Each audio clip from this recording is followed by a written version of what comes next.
Nous avons eu l'occasion dans de précédentes chroniques de parler de la malédiction et ce à partir du psaume 109 qu'on appelle psaume d'imprécation parce qu'il y a beaucoup de malédictions et ces malédictions ne sont pas un encouragement pour nous à maudire qui que ce soit, d'autant plus que Jésus ne l'a jamais fait.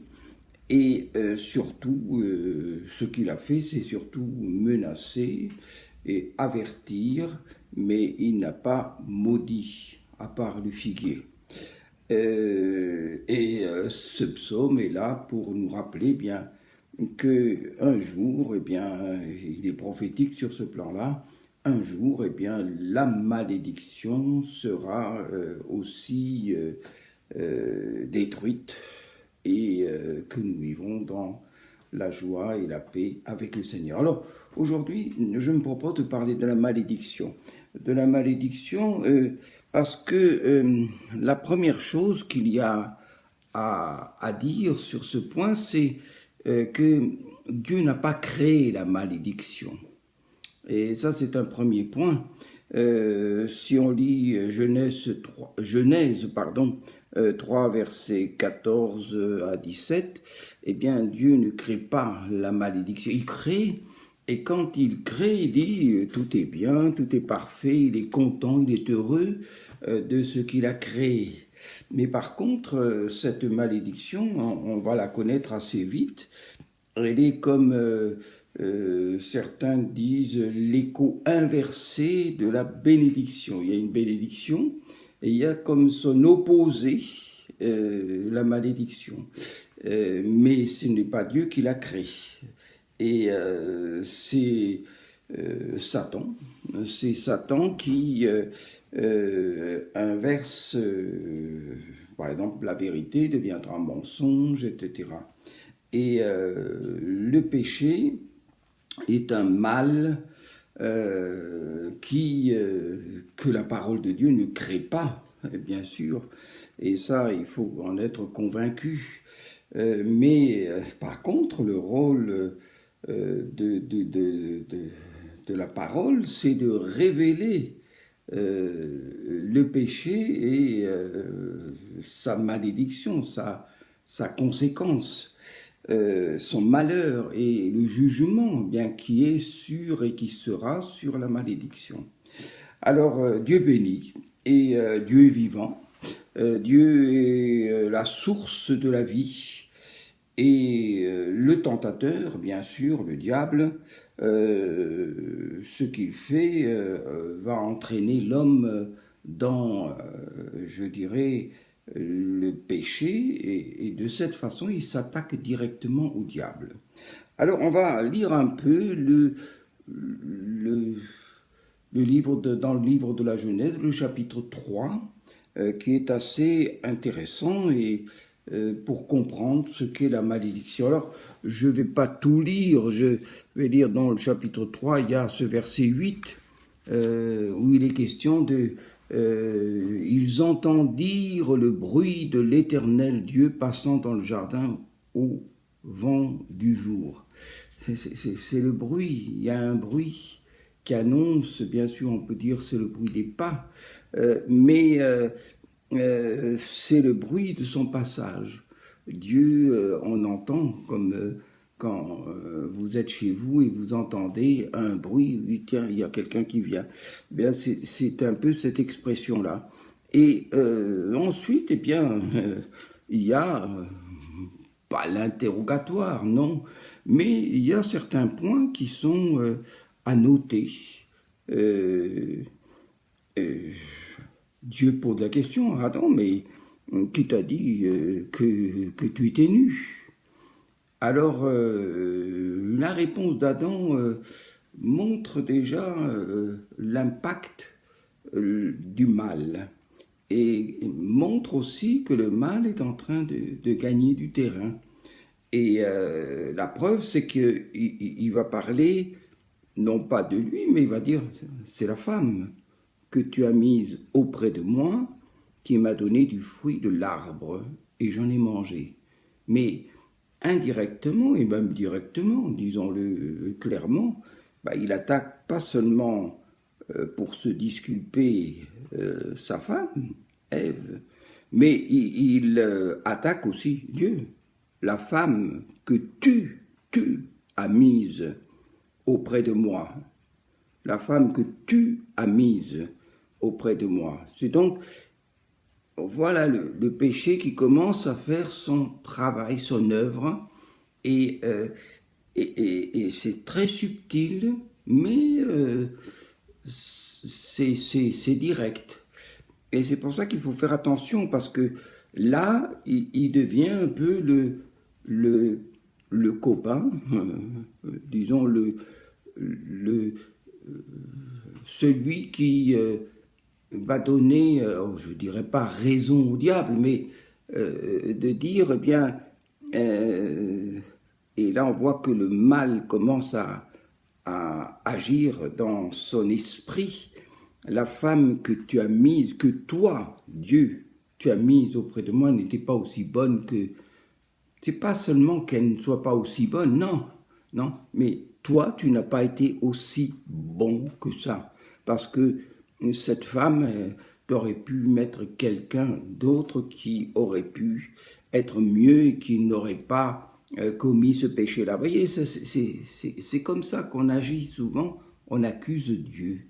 Et on tombe, je dirais, les pieds dans le piège de la malédiction. Faisons attention à cela. Ne faisons pas comme Adam qui accuse Dieu tout en disant c'est la faute de Ève, mais toi tu es aussi pour quelque chose parce que c'est à cause de toi et c'est toi qui a mis cette Ève à côté de moi, dont j'ai dit chair de ma chair, eau de mes os, etc. Et il s'est réjoui, bien sûr, mais c'est à cause, oui, c'est à cause de toi. Alors faisons attention parce que dans nos excuses, dans nos accusations, il y a toujours quelque chose après qui attaque Dieu. Et ça, c'est l'œuvre du diable, du malin. Et on va s'en rendre compte avec un peu plus de détails maintenant. Alors, je vais être bref parce que le temps passe, mais il y a quelque chose, c'est que Ève, bien sûr, va dire le serpent m'a trompé et j'en ai mangé. Au moins, elle est claire, elle reconnaît sa culpabilité. Et ce n'est pas le cas de Adam. Elle reconnaît sa culpabilité. Elle reconnaît que c'est sa faute.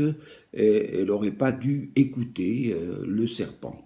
Et alors là, c'est là que Dieu parle directement au serpent, c'est-à-dire au diable.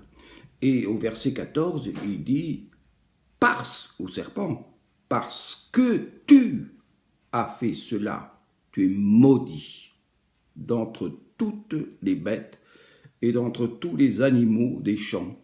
Tu marcheras sur ton ventre et tu mangeras la poussière tous les jours de ta vie. » Voilà. Et vous voyez, c'est direct. Il n'y a pas d'interrogatoire, non. Tu es maudit. Tu es maudit.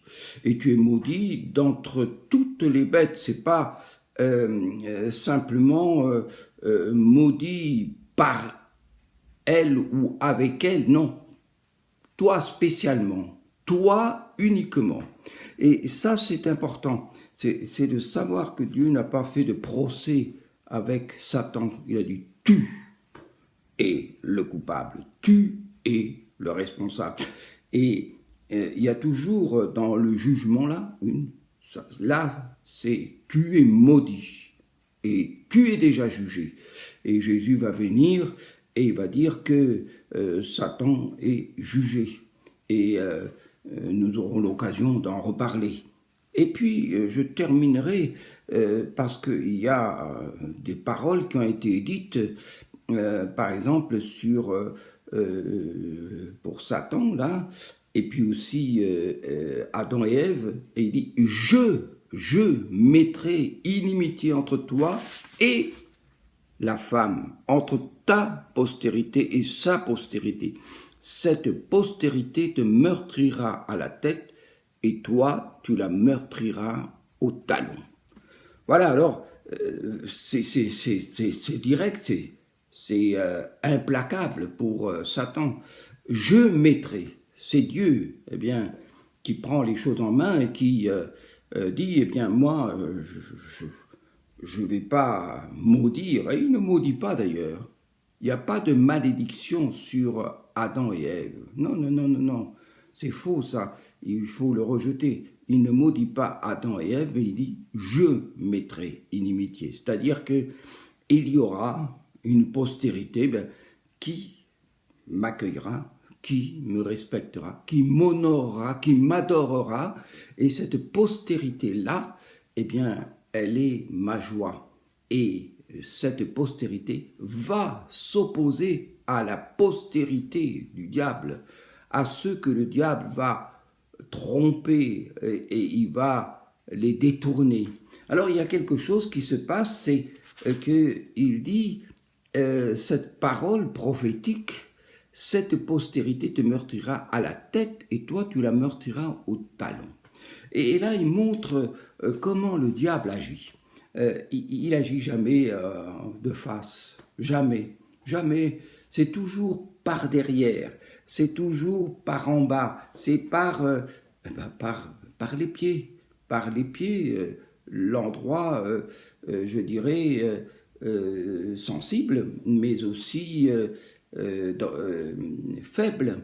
Et il attaque par les pieds, et il veut nous déstabiliser, et il veut nous faire tomber. Et son œuvre, c'est de nous faire tomber. Et son œuvre, eh bien, c'est de nous détruire. Mais ce qu'il y a, c'est que nous, avec Jésus et par Jésus, nous devons l'affronter de face. Et ça, nous aurons l'occasion d'y revenir la prochaine fois. Nous avons ce devoir de l'affronter de face. Eh bien, affrontons-le avec l'aide, la puissance du Saint-Esprit. Et Dieu sera avec nous et nous aurons aussi la victoire à cause de ce que Jésus l'a remporté sur la croix. On verra ça la prochaine fois. Que Dieu vous bénisse.